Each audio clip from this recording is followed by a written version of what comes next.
to our training for some COVID-19 dialogue and interaction. So my name is Lance Uchida of the Hawaii Fire Department.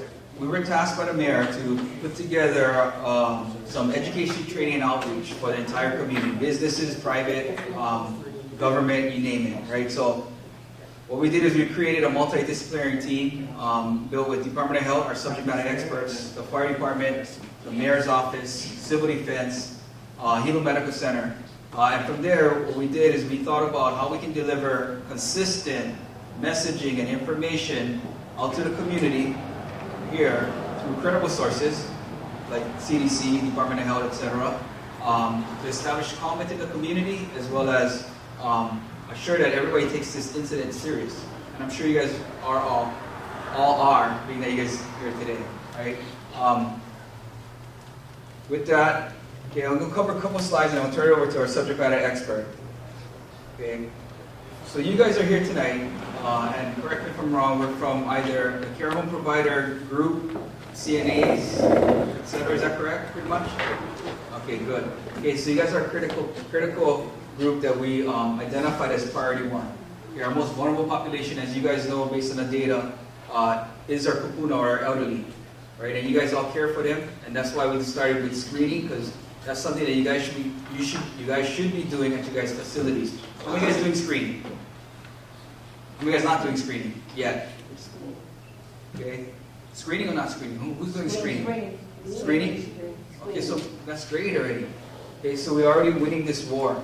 Okay, because the last thing we want to do is bring something into our home or into our facility that's going to cause a spread. Okay. So again, this is our education prevention training, and it's going to cover one slide before turning it over right here. So this is our mantra.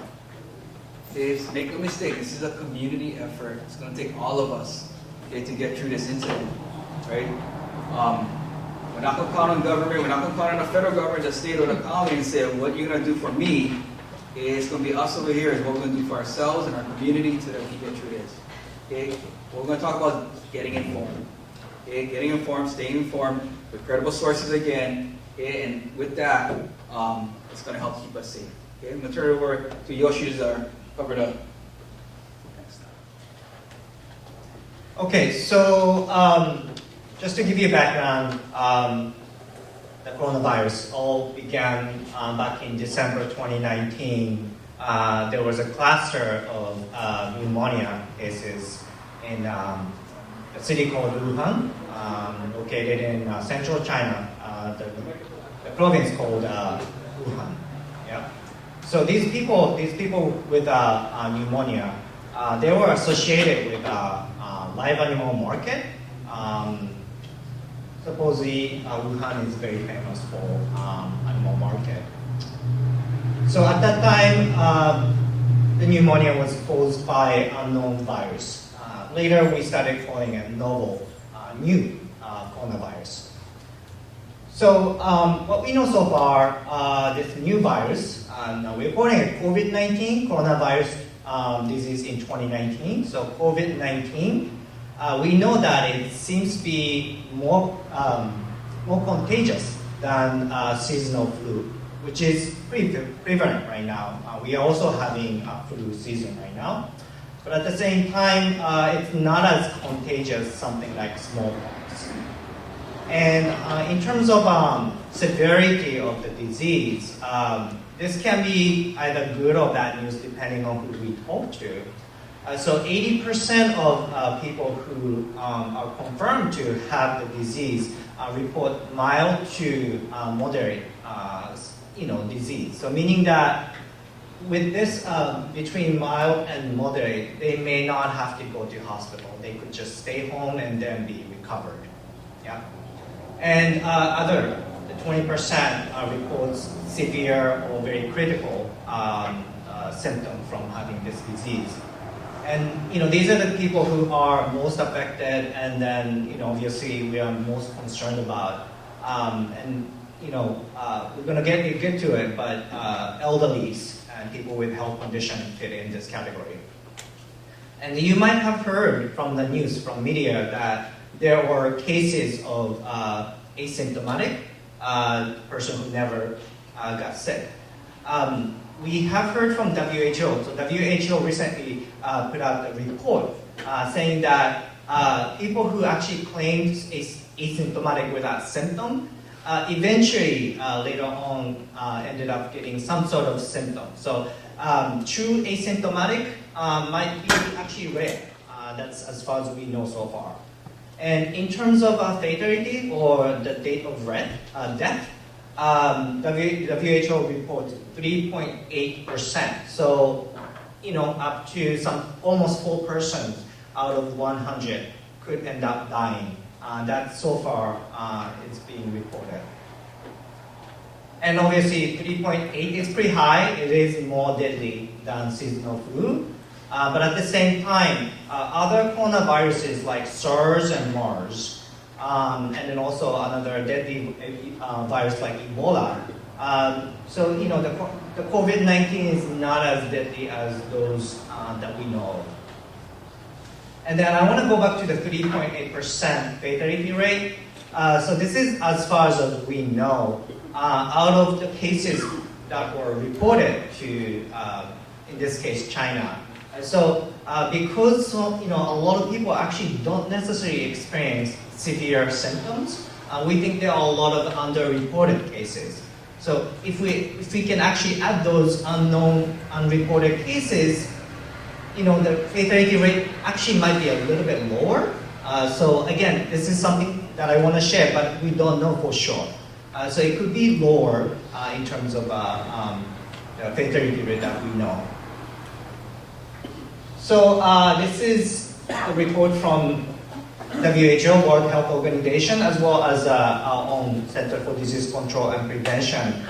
So recently WHO declared that we are having a global pandemic. So pandemic is when a disease is widespread in the multiple regions of the world. And we're definitely seeing COVID-19 in many parts of the world at this time. So we are having a pandemic. We are seeing over 179,000 confirmed cases globally. So as of today, in terms of the numbers of cases outside of China, we have more cases happening outside of China. 3 weeks ago, we are seeing more cases in China. That was 80%, 90% of cases. But now it flipped. We're having more cases outside of China. And as I said, we've seen over 7,400 deaths in over 150 countries at this point. So in US, so far, as of, this is data from yesterday, over 7,000 cases in virtually in all states at this point. We've seen, as of today, I believe it's more than 100 deaths.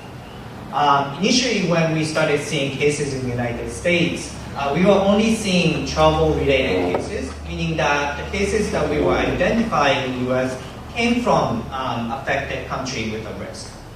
But today, the infection has spread to the community, and we're seeing a person-to-person transmission. And we're also seeing the cases that we can't even trace back. We don't know where it came from. And so that's really the definition of community spread. Community spread is when the infection is found in a community and we can't trace back. We can't tell where it came from. And that's happening in multiple states at this point. This is just to show you, the epidemic and pandemic at this point around the world. So the larger the dots, the larger the population affected by the disease. You can see that it's pretty much everywhere at this point. Again, over 100 countries are affected by this at this point. So you may have heard that US has a restriction in terms of entering the country and all that. So this is just to show you the advisory, travel advisories from CDC. So the red one here, warning level 3, basically saying that don't go to these countries. That includes China, South Korea, Iran, and much of the European countries, right? And then the yellow one, alert level 2, practice enhanced precaution for this destination. So basically, anywhere you go outside of the countries in red, we are saying that you should be careful. And if you are elderly, if you have pre-existing condition, reconsider traveling to these destinations. So precaution goes to anywhere you go at this point. Related to travel, so if you are coming back to US, if you're returning to US from affected countries, we are now asking these individuals to stay home for 2 weeks to monitor their health, make sure that they're not sick, then make sure they're not having related symptoms from COVID-19. And if they ever feel sick, we are advising to contact their doctor and let the doctor know that you have been to certain country and then basically having a history of being to these countries. We do have now testing, so that can be applied as needed. So how COVID-19 is spread, we don't know a lot about it. It's a still brand new disease. At the same time, we've learned quite a bit from cases in China, for instance. So, as I said earlier, the first cluster of cases, they were associated with the live animal market. So we think that the transmission was originated from animals, and then eventually accidentally spread to human, and then now we are spreading to each other. The COVID-19 is spread through respiratory droplets. So when you cough, when you sneeze, you basically spread the droplets, infected droplets. And then a person who may have received that droplet can contract the virus. So close contact is defined as somebody who spent quite a bit of time with an infected person. So for instance, if you're a caregiver of somebody who is infected, or healthcare provider who took care of a sick person who might be infected, these individuals are considered close contact. And then of course, people who traveled from affected country, they might also pose some certain risk. This is just to show you how COVID-19 is spread. So you can see the picture. So when you sneeze and when you cough, droplets can actually go out, spread up to 6 feet or so. So that's sort of the risk zone. 6 feet can be a risk zone. If you are nearby that area, and then you can take that through your nose, your mouth, your eyes. So your nose, your eyes, and your mouth, these are made of mucous membranes, different from your skin. Your skin is usually protected enough from like infection by the virus, right? But your mucous membrane in your mouth, for instance, the virus can go through, they can travel, right? So transmission really occurs through mucous membrane. So as you can see, that's actually a picture of the coronavirus. You can see the spikes, a lot of spikes, and it looks like a crown, and then which is why it's called coronavirus. It's in Latin, it's a crown, yeah. And once they are in your system, in your body, through mucous membrane, so these spikes actually bind to your cell, host cell, and then inject itself to replicate, and then basically make babies of it, right?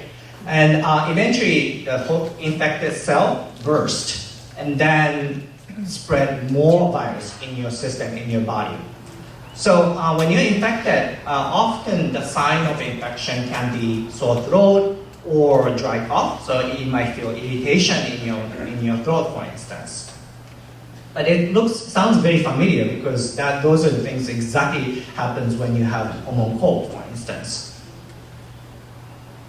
Okay, so once you're infected with COVID-19, you might have sneeze, you might have cough. But it all comes down to your lung, right? When you have a cold, when you have flu, you have affected lung, just like that. So your lung might be can get inflamed because of those symptoms, And for severe cases, you can actually have pneumonia. So pneumonia is basically severe inflammation of the lung. And what happens is that you're not getting enough air. And your lung might be filled with fluid, and then dead cells. So when pneumonia becomes very severe, and then the person might be at risk of acute respiratory distress syndrome. So basically, you can't breathe on your own anymore. You might need help with a ventilator, for instance. And at this point, your lung might be scarred, severely scarred, and then become hard or stiff. And lung failure can definitely happen, and some people might end up dying from having acute respiratory distress syndrome. So these are the symptoms that are commonly known for COVID-19. So you might get fever, you might get cough, and you might have shortness of breath. These symptoms usually appear within 2 to 14 days after exposure. So incubation period is 2 weeks. And as I said earlier, pneumonia can be developed after having these symptoms for some people, and that can be deadly. So let's talk about who might be at most risk, and you serve these individuals. Elderlies are considered at most risk. We talked about the fatality rate earlier, 3.8%, and that's for general population, all of us, yeah? And then when you look at that same data just for specific population like elderly, and then especially if the person is actually older than 80, the fatality rate from the disease is 20% or over 20%.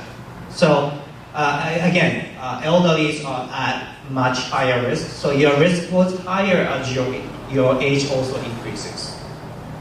And then again, with people with health conditions like heart disease, lung disease, diabetes, cancer, people who might be affected by HIV, anybody whose immune system might be compromised can also get hit, pretty badly with COVID-19. So it's really important that all of us to be aware of this, who is really at risk. And then if you are preventing the disease, you can also prevent the spread to others. So it's really about everyone being protective, knowing the prevention and protecting others. So it really doesn't matter who you are, but again, come down to the most high-risk person. And if you're protecting yourself, you're protecting the elderly. So we are now able to test for COVID-19. You may have heard from the news. So private doctors are now able to order testing for COVID-19. Your doctor needs to be looking at a few things. Obviously, you should have symptoms. We talked about the coughing, fever, and things like that. So anything that are related to respiratory illness should be looked at. You should have those symptoms if you ever want to be tested. And then also, your doctor might want to look into what we call epidemiological risk. So have you been to affected country, or have you cared for somebody who is infected? So being close contact, that is also your risk factor, your epidemiological risk factor. And then also, remember, we still live in flu season, yeah? So your doctor should also ruling out other common respiratory illness like flu, like influenza. And in addition to private laboratories, Department of Health is also providing testing. Our role here is mainly for ongoing investigation. So somebody tests positive, and then we actually investigate to find out who else might be at risk. So those people might be referred to us for testing. So in terms of treatment, because this is such a brand new disease, we do not have a specific antiviral treatment right now. But just like a common cold, we can treat the symptoms. You have fever, you take the medication. You have cough, you take the medication. That's how it works. And hopefully, while you take care of the symptom, your body can recover from the infection. And then again, because it's such a brand new disease, we don't have vaccine yet. Federal government and then also international effort, these things are ongoing. They're trying to come up with a specific treatment and then also vaccine as well. But it usually takes like a year or even longer in order for them to actually coming up with some sort of a vaccine. So we can't rely on vaccine right now. So this is just to show you our current situation in Hawaii as of yesterday. So far we have had 14 presumptive positive or confirmed cases. So presumptive meaning that in Hawaii, every time we test people, if they test positive, we still have to get a confirmation from CDC. Specimen has to be sent to CDC and then they have to confirm that. But we are treating these presumptive positive as positive. The testing is believed to be very accurate. And we currently, so 14 positive so far, and we've had quite a few today, and then I believe a few yesterday as well. One of the cases in Oahu, recent cases in Oahu, Governor Ige actually said that it might be a tip of community spread. We haven't had apparent community spread in Hawaii, but that case particular is believed to be potentially a community spread. And 12 persons under investigation. So these are the individuals that we have identified as a potential carrier, and we are testing these individuals. So we will be getting their results soon. And so far we've tested, this is only for Department of Health, but Department of Health has tested 93 persons, and they all tested negative so far.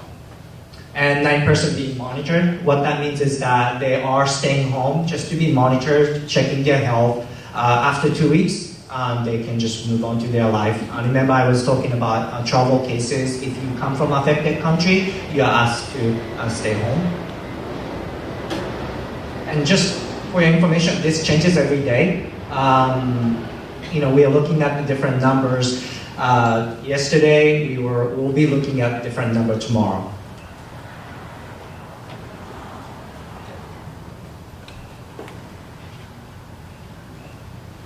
All right, so it's here, right? Okay, so us as responders every day, we're faced with that, and we got some hospital workers here as well. So what can we do? What can we do to help the situation or help control it, contain it, and hopefully mitigate the situation eventually? But we can stay informed, plan, prepare, protect, which will equal to basically prevention is our goal. So, a lot of us have social media. I'm sure some of you saw today, like possible positive patients went here, there, things like that, and we get calls at the department, our dispatch about a lot of rumors about things that are going on, but really, to stay informed, these are some of the websites that you can link onto. I don't know if this is a good one you might want to take a picture of, or I'm not sure if we have copies of it for you, but this is where you get up-to-date information and legitimate agencies where you can get your information from. So the top one, State DOH, Department of Health, and there's their website, Center of Disease Control and Prevention, CDC. That's the major players that we lean on for information on that we disperse to our personnel, as well as information that we use to help enhance our response capability and keep our personnel safe every day out there in the field. Civil Defense also has a phone number that you can call, and it's right there, 935-0031, and also Department of Hawaii District Health Office at 974-6001 for questions. And who started 211? Anybody heard of 211 before? Nobody? Me neither until I started doing this presentation, but Department of Health after hours 211. When we plan, there's a lot of things and unknowns, and we're all going through this together, both on the personal side as well as at work. So you guys, I understand you guys, a lot of you run care homes or take care of individuals at your own residence. How do we plan? Well, some of us as kids, like for schools that are closing, that's a huge game changer for us. Just going to work, who's going to take care of the kids, things like that. That's a big one. How do we plan for that? What are we going to do? Some of us don't have family that we can rely on to do that, so that can impact you. Some of you don't have vacation. That can be a huge thing. Canceling events. I don't know if you guys have any kind of events at your facilities, but any way that you can get away from large events or large gatherings is one of our goals to help mitigate or help contain this. Definitely travel should be something you should think about before doing at this time. I know on our end, when you travel, when you come back, there's a big process that you have to go through before coming back to it, because we take care of patients, just like you. Yeah, your clients at your homes, they're many times older or elderly, and they're more vulnerable to things that you and I may not even know we have. So it's something to be mindful about. Stock up on prescription medications and basic supplies. I think that being on your patients or your clients' prescriptions is important. Know how many refills they have. When times are, because we have a good feeling this may get worse before it gets better. So plan ahead, be prepared, make sure you have the scripts, make sure all that's in line before time. Yeah? Okay.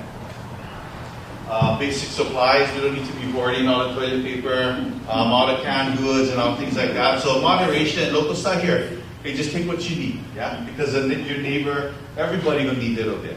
Yeah, so there's no reason to be buying everything on the shelves or the food. It's not affecting that. We'll still have goods coming in and out of our ports. So we don't need to worry about that. So hoarding is definitely something that we should think about and we should not do, okay? Social distancing, okay? Basic social distancing. How far do we need to be safe to prevent spread? I'm going to ask Noemi, because I see her back there. She's like super smart. Noemi, how far? 6 feet. Look at that. So smart. So 6 feet. That's the length of a table right here.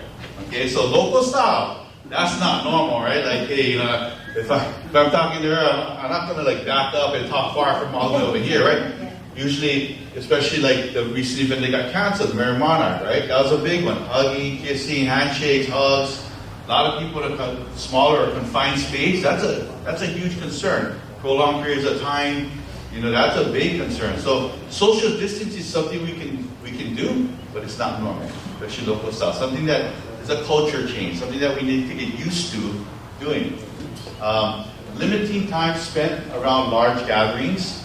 All right, some people talk forever. Okay, but then as we cut it shorter, decrease our chance of spread. Consider workplace preventive strategies, online meetings, telecommunication.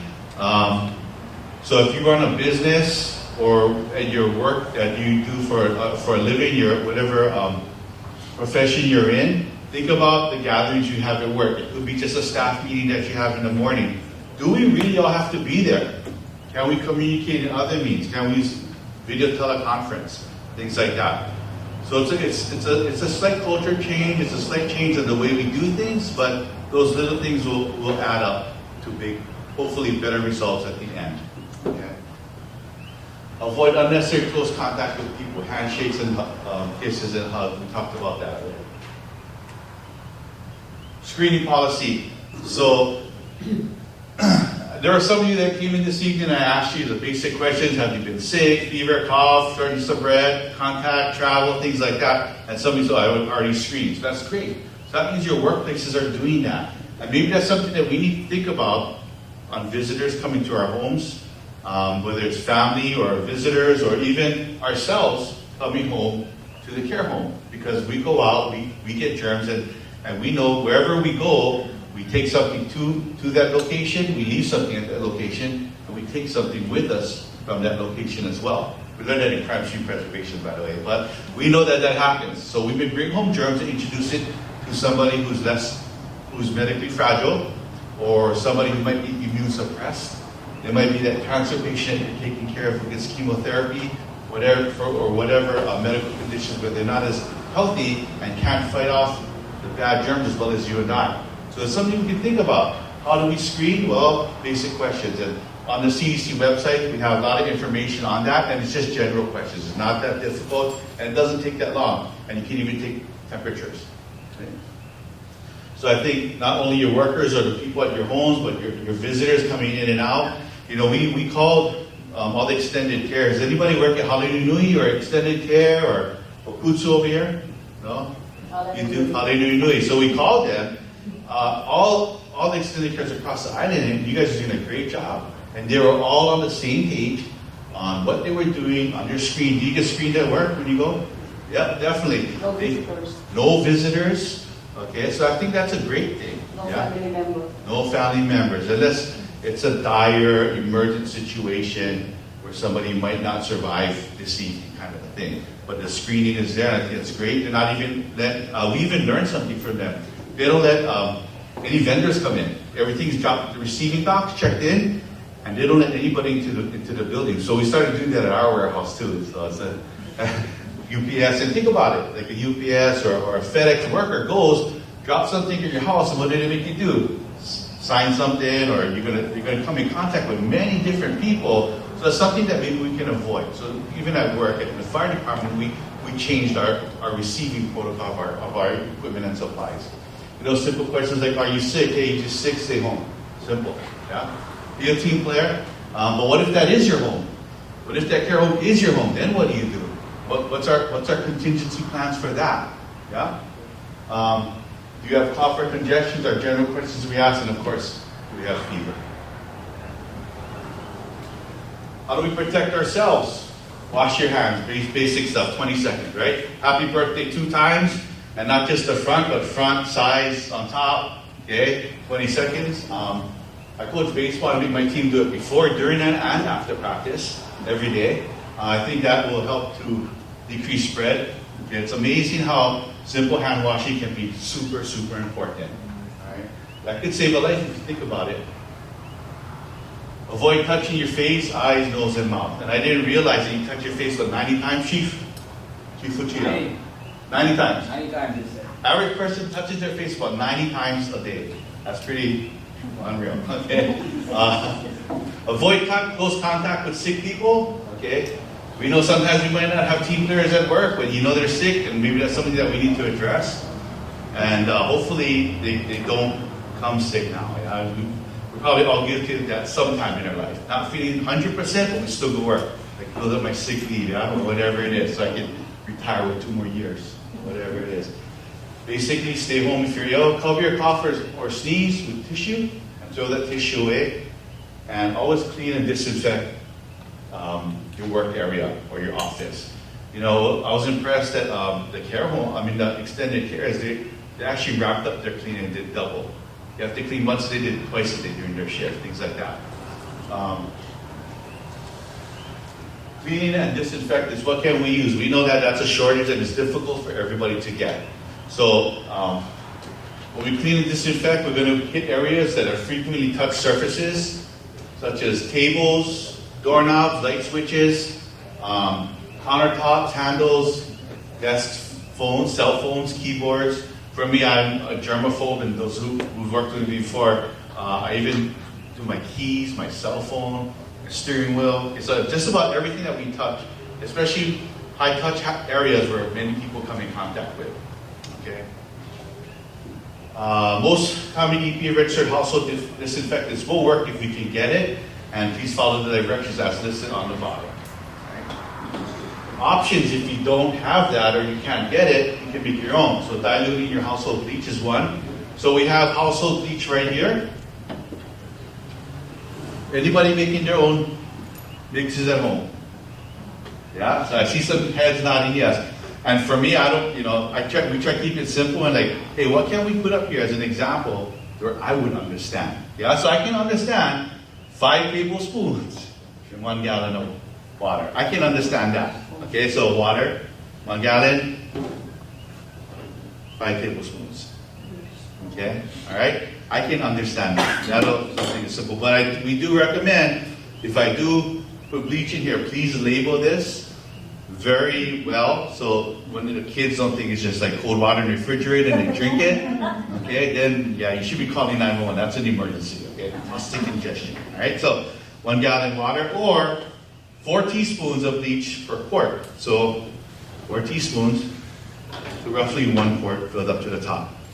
They do recommend changing these solutions daily, so if you don't need a lot, I think a bottle like this would be enough for your home. Okay, when we're using the bleach, we should be using gloves. We should let it sit 3-4 minutes before cleaning it off, and of course dispose of it properly, whatever you use to wipe it up. Never mix household bleach with ammonia and any other cleansers. That's a very toxic mixture, makes chlorine. Okay, chlorine is not a good thing, all right? So of course use gloves, follow the directions as listed on the product, spray, let it sit for 3 to 5 minutes, wipe with paper towels, dispose properly, make fresh or make mixtures every day. And of course wash your hands immediately, basic hand washing. Any questions on that? What do I do if I'm sick? Well, kind of simple. If you feel like you have flu-like symptoms, contact your physician. Who doesn't have a personal physician here? Most of you, all of you have doctors. Okay, good. If you don't have a PCP, that's a question that will get common when we respond to calls. I know one doctor, so they call 911 and use us as a conduit into the emergency room. I can tell you we're a busy system that's getting busier. We run about 28,000 calls a year here on the Big Island. When we have, I wouldn't say misuse of 911, but I would say more like if you didn't need 911 and you call us, sometimes that can jeopardize lives. Where somebody really needs it, where they can't breathe, or they stop breathing, things like that. So knowing what resources and how to use 911 is important. So if you're sick and you're not, you don't need the emergency room, call your personal physician. If not, you can call it urgent care. Okay, and they're going to filter through you and ask you questions, and they are testing here. What hospitals are testing? Hilo, North Hawaii, any place else? Did I miss you? What, Kona's testing or? Okay, Kona's testing too, okay? What if you don't have insurance? That's a question I get a lot of times, right? When we respond to animal insurance, I cannot pay. Okay, ambulance rides are expensive. You can go to federally funded facilities such as Bay Clinic, and we had a list. If not, we can, is it listed on the public health website? The federally funded, it's listed there. If you don't have insurance, they have mechanisms to assist you with the financial side of paying for the medical care. Okay, you'll get asked general questions, filtered through, and to get a test, and you get like a prescription to get the COVID testing. Of course, the last one on the bottom, if you're having difficulty breathing and you need emergency care, please don't hesitate to call 911. When you do call 911, and we are getting an influx of these calls, our dispatchers are trained, they're going to be asking you questions. Please answer to the best of your ability. And they do go through their normal questioning, but they will also ask COVID-19 specific questions. Kind of just like the things that we asked you when you came through the door. And in fact, coming here, I had over the radio, I heard a possible COVID case response. Okay, that's great. It not only makes our care better for you because we have a better train of thought coming into your house to take care of you, because I know you're having a hard time breathing, you're coughing, or whatever it is, but it also protects our personnel because we can wear the appropriate equipment to protect ourselves when we take care of you. And that will expedite our bedside patient care. We can get you to the hospital quicker, and it also keeps our personnel in service. We don't have to pull them out of service and put them possibly in quarantine, and that will hamper our workforce, which in turn might make it more challenging for us to staff our vehicles and continue the 911 service. So it's a team effort. Please pass on that information the best that you can. But again, don't hesitate to call us if you need us. We're open 24 hours a day, 7 days a week. Okay? Community prevention strategies. Social distancing that we talked about, 6 feet. Stay home when you're sick. New workplace policies. So those of you who are supervisors, or if you're in charge, or you're the boss at your care home, it'd be something that we need to look at. What if we're sick? What if one of our patients are sick, or our clients are sick? How are we going to contain them? Put them in a room. How do we isolate them?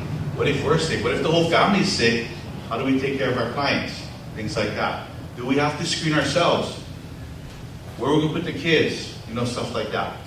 All right. Personal protective measures, public health, and education. So stay tuned, stay informed of what's going on. This thing is dynamic. We're all going through this together, and it's like Shio says that things are changing, and we got to just stay informed and up to date. Action to start. Now for community spread. I'm going to turn it over to the subject matter experts here. Hi, good evening. Just to get a count too, how many here are arch operators? The rest are foster care home? Yeah. And then the rest of the group, what kind of facilities are you? Home care agencies. Oh, home care? Yeah, good. So really, I mean, obviously we brought you out here on a Wednesday night. I'm sure if we were having a lecture on something else, we might not have gotten such a good turnout. This is our second group out in Hilo for this particular population. We got one in Kona tomorrow. This is really, really important. We wanted to get this message out to you, right? For your population or for your work, a lot of these folks in your care aren't necessarily going out, interacting with the public, aren't getting it out. How do you think they're going to potentially get exposed to this? It's going to be by workers. That's why we want to really stress this out, right? We're giving you lots of information. 3 major things we want to pass on to you, right? Number 1, this is really, really important. This is a novel coronavirus, meaning it's never been seen before. We have no immunity to it. Brand new. We are susceptible. I know we talk about a lot about the elderly, the morbidity and mortality. More people are dying, more people are getting sick at that older age level. But in theory, we can all be potentially exposed and all potentially become symptomatic and all potentially expose others. So really, really important, we are all equally susceptible to this disease. So we can all kind of bring it to a new place. That's why this is really, really taking on what we're seeing internationally. So we really, really want you to pay attention. Number 2, get your information from credible sources. We have some of those links for you. There's a whole lot of information all over the place. My news feed, my Facebook feed is just full of stuff. It's hard to filter through, this is right, this is wrong, this is right, use vinegar, use this, use chili peppers, papaya leaf, all kind of stuff out there, okay? We want to make sure you are guided to the right information, make those really, really good decision makings. And number 3, as Chris was saying, stay tuned. We're having to catch up just as much as everybody else, right? This information coming in, what we know about this disease, because it is novel, is so brand new that it's hard to describe. We learn more about it every day, and we're going to get a clearer and clearer picture. But for right now, certainly, I think we're over already 7,500 cases in the U.S. It's just really, really increasing. So, really, really important things. So, as the operators you are, or your general work precautions, right? You probably, I know for the arch operators, that DOH regulates as well as the foster care home, you have to submit an infection control plan, right? You renew your license. So the good news is that infection control plan, those plans will help in this situation. Even though it's a novel coronavirus, those things that you have in your plan are the plans in place to do this. So that in terms of regular sanitation, right? Limiting those that are sick, monitoring employee health, monitoring your own health. Because like I said, if you don't have a very highly mobile population, you're the one that could help introduce it in. So that goes for you yourself, any visitors you have, any visitors of residents. Those are the things you want to restrict. And as we were talking about, there are some facilities already on island, a lot of them, the big care homes, the hospitals, they have limited or made no visitor policies at all, right? Those things are not made easily, right? So pay attention. So review your plan. That time is now, right? Make sure it's up to date. Make sure you are ready to use that to your advantage. Review that plan. Limit or educate your visitors, your staff, yourself. Make sure that you're keeping aware of that. Practice those good infection prevention control practices, right? It's going to reduce it. We know that this is respiratory, it's a droplet. You have that possibility. Surfaces could do it if I sneeze on it, but what we're seeing primarily is people getting others sick in these kind of clusters, right? So if you have a sick person and you suspect that, we as the Department of Health certainly will want to know, but we're in the middle of flu season. People get sick for all sorts of reasons. They get fever, they get a cough, right? We're gonna have to say, well, is this flu? Is this something else? So that first access point is through the primary care physician. So review those plans for residents as well. What is their plan to seek medical care?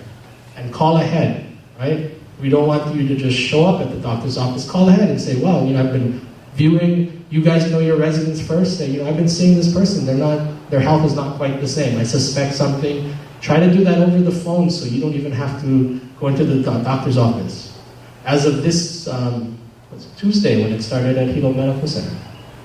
As of this Tuesday, right, there's a drive-through specimen collection site at Hilo Medical Center. But you gotta have that physician order and clinical lab order before you go up there.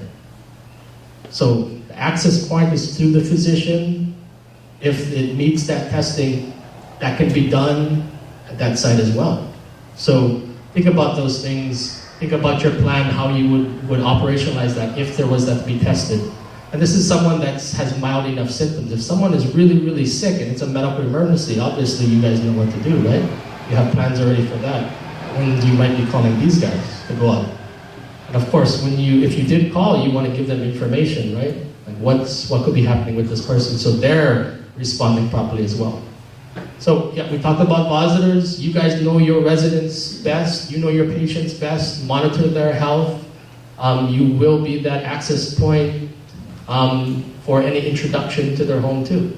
So you might want to be, if your residents are very mobile, maybe you guys go out, maybe you want to restrict that at this time and consider what are safe activities and what are not. That's about the field activities and trips.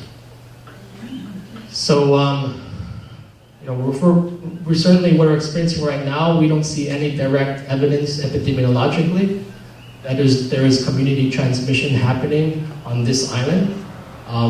Just this past weekend is when we had that first instance on Oahu of evidence of community transmission. That means this person had no direct travel in the last 14 days. So they likely got sick from someone here. So certainly we don't have that evidence right now, but it certainly could. There are many, many states and cities experiencing community transmission, right? So, we have some advantages being out here in the middle of the Pacific. Travel is being reduced. There's less cruise ships. There's less of these things coming in. But the risk is certainly still present. As long as there's still people coming in, there's always going to be that level of risk. And someone may come in asymptomatic, develop symptoms, pass it on to a community person, and then a little fire here starts, a little fire here, and then we get a big fire. So the sooner we can respond to these small fires and rule other things out, that's the current strategy being employed. So certainly, if you suspect this, certainly immediately you want to isolate that person in a private room. You can contact, your medical personnel. You would contact us if you needed, some kind of guidance. But we are not a medical facility, right? We don't assess people. We're not going to assess people over the phone. You will go right back to that primary care physician. So don't call us. That's Department of Health if your clients get sick. I want to make sure that that's being communicated. Obviously, if someone is really sick and there's a high suspicion your resident is, they really should not be around those other residents, right? Because we don't know the exposure level to your other residents that could be there. So that person may have to be moved to another facility. But from an investigation side, if I know that person hasn't left and they're sick, and they've been there, maybe their symptoms have been going on for 2 days, through our investigation, we're going to suspect that perhaps the other residents could have been exposed. How many of your residents eat at the same table, from the same, and eat the same food cooked perhaps in the same source, right? So from our disease investigation standpoint, everybody who could have been around this person for an extended amount of time could be a suspected case. So this is of course, how infectious disease happens, right? So, you really want to maintain logs of who's coming in. your workers on what days. If you have that, if we have to do an investigation, having that information will give you a sense of who potentially could have been exposed, but also give us a heads up to start our investigation too. So this is kind of, the situation we don't want to be in. So we don't want to be in that situation. So think about what you can do to not introduce it into your home, into your workplace as well. And if you're a home health care agency and you're going between multiple ones, it's the same thing. Especially that goes into the sick policy, right? If you're not feeling well, should you be going out and interacting, especially with an elderly population that is a little bit more at risk for the worst outcomes? That's where we really have to take our own responsibility to. Let me do this, yeah. So, a couple of things. This is our state website, health.hawaii.gov. We don't have the JIT. It's on the next slide. Okay. Centers for Disease Control, those two sites, believe me, there is more than enough information there for you to review. There is specific guidance for specific populations. There is for healthcare settings. There is also guidance for people with mild symptoms that are living in a residential home. There are guidance for long-term care facilities, which, there's no specific guidance for some of you, your archetype of facilities, because you're kind of in between that, but you could find a mixture of some of those guidelines that would suit you. Civil Defense Call Center, as we said, is operating, 935-0031. This is the number for our Hawaii District Health Office if you have additional questions. The 211 is just a general helpline for general information. Who signed up for Hawaii County Civil Defense? Anybody here? Good. Go to Civil Defense, Hawaii County. Look for this sign up for Hawaii County Police Department email text alerts. Already we got, I was getting this early in the morning. We had a flood watch until I think 7:15. I don't know if that ended, but they're always sending out information for earthquakes, tsunamis. That's very active during the lava flow. This is a great way for you to stay connected and know what to do for your personal life, but also your work. So go ahead and get signed up. It's really easy. You just put your information in there, and then you can decide if you just want it by email or you want a text alert every time things come up. If you want more information directly to your inbox, there is a joint information center that was put up by the Hawaii State Department of Health. Go to our website. There's a red box down here, kind of below. You click on that red box, it'll take you to a page. Put your email in there. Press the button that says, "I'm not a robot." Press the button, and then every day, right around, I think it seems to be 5:30 or 6, you'll get that email directly into your inbox that gives you the situation summary of what's happening in Hawaii State. So like I said, there's a lot of information every day, more stuff. That's where we want people to get that really, really good information that's localized. It gives you an idea of what's going on in the state. And this just went live today. So a brand new COVID or COVID-19 webpage. There is the link up there. You can take a picture of it. There's also a link from our Department of Health webpage. So our webpage, I know that one, if you don't remember it, health.hawaii.gov. Health.hawaii.gov.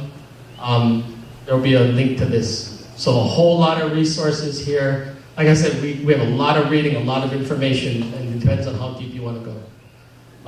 Finally, who's seen this around town? Have we been doing our job well? You guys seen this around town? I was at Prince Kuhio this morning, didn't even get in the building, and I saw this already. So we're trying to remind people that this is a community response. This is a true public health emergency in the greatest sense, because we are all susceptible. We are all equally likely to perhaps see this disease in our communities. So it is everybody's responsibility. Everybody's pulling on and do what you can, even if it's just reducing your own personal risk. We still have time for questions. We'll also be here after for a little bit. Did anybody have any specific questions?